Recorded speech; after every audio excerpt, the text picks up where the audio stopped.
I have today ordered to Vietnam the Air Mobile Division and certain other forces which will raise our fighting strength from 75,000 to 125,000 men almost immediately.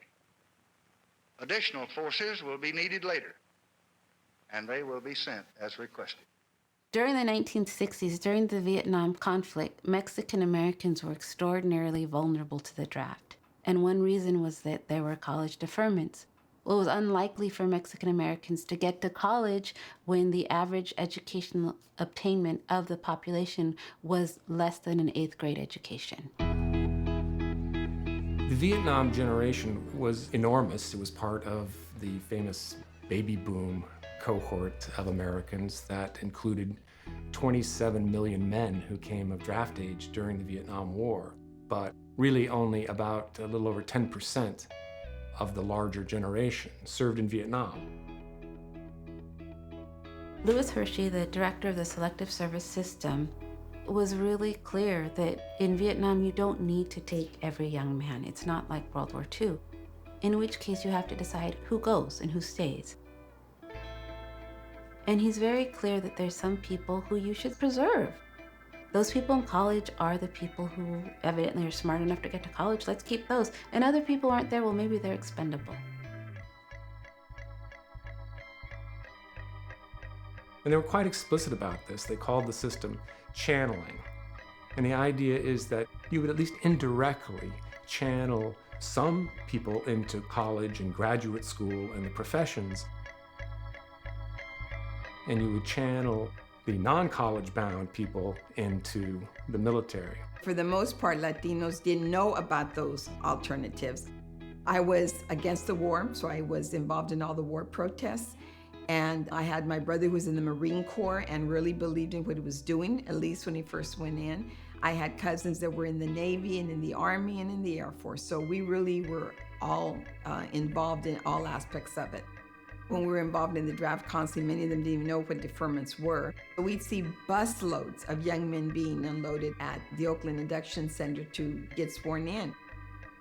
So we would get there at 6 in the morning and try to talk to them and say, these are options, you don't have to go in if you had a medical condition. And of course, some of them did, but if they didn't have money to go to a doctor to confirm that, then others were getting medical deferments when the poor were not. At the local level, there were something like 4,000 draft boards that had the final say on who would go into the military and who wouldn't. Overwhelmingly, those boards were comprised of older, white, military veterans of a conservative caste. Well,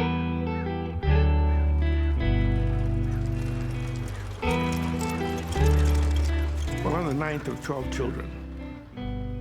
My father was a farm worker. I couldn't find a job in Salinas. And I went by this place and it said, join the Air Force and see the world. I got home from the Air Force and I looked for a job and I still couldn't find a job. So I went over to San Jose State and the first class I took was a summer class. It's a 5-unit course, 10-week summer class. It was really tough, and I got a B. I said, holy smoke, I think I can do this. It was, my first indicator that maybe I could do it. I worked myself up to the manager of industrial engineering for Sylvania and Santa Cruz. And in 1970, the people responsible for the appointments to the draft board saw in me, I guess, somebody that they would like to have sit on the draft board. I was appointed to the draft board, I think because they thought, well, he's an engineer and he's a JC, he's a safe Mexican. There was myself and there was a Japanese guy from Salinas, he was a grower, and there were 3 white guys. The people that were applying for deferments, medical or otherwise, would submit their applications to the staff. And those that required a review by the board were brought to the board's attention, and we would make decisions. Yes, it was thumbs up or thumbs down.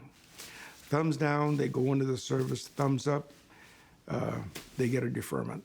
I served on that draft board with the idea that I was going to be there to be sure that the conscientious objector's case was given a worthy review. I saw the stream of sons of the clergy and business people. It was just unbelievable that what I thought and what I'd read in the papers was true, that we were sending the children of the working families to die in the war, and the children of the privileged were being saved from that by this induction system. Well, that upset me a lot.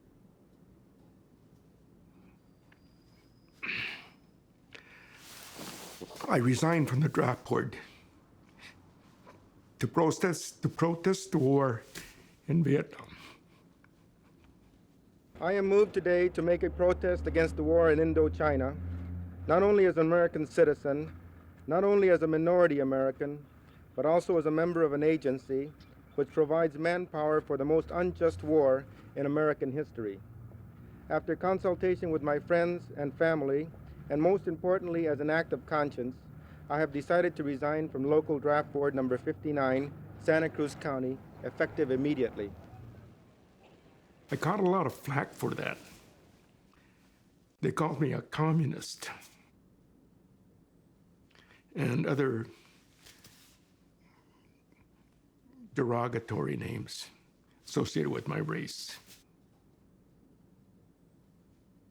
But I wasn't going to support the war in Vietnam. As the war went on, as the number of dead went on, and all the dudes in your neighborhood are caught up with the draft, and all the dudes on campus, basically white, had deferments. The two things that were growing on my mind now, the Mexican-American movement and the movement to change the country, and actually a third, my own future as to whether I was going to be drafted. We are dying at twice the rate of all other soldiers in Vietnam.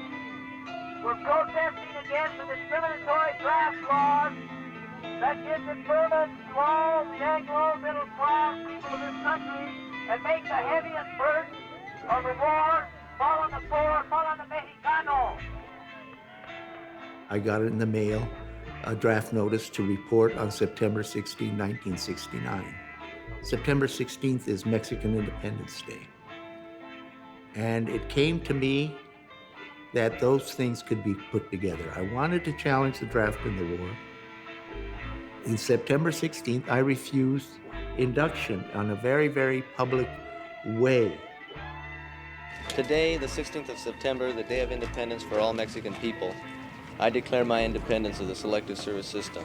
Specifically, I accuse the draft, the entire social, political, and economic system of the United States of America, of creating a funnel which shoots Chicano youth, our Chicano youth, into Vietnam to be killed and to kill innocent men, women, and children. I knew I could refuse because it was happening on the campus. And there was a draft counseling going on there. In a way, I kind of look at it, I had a chance to be a hero, and I took it in terms of the war. To begin challenging some of the, what I would see as the inferiority complex, that we Mexicans had to prove ourselves by dying for this country in order to deserve the American dream.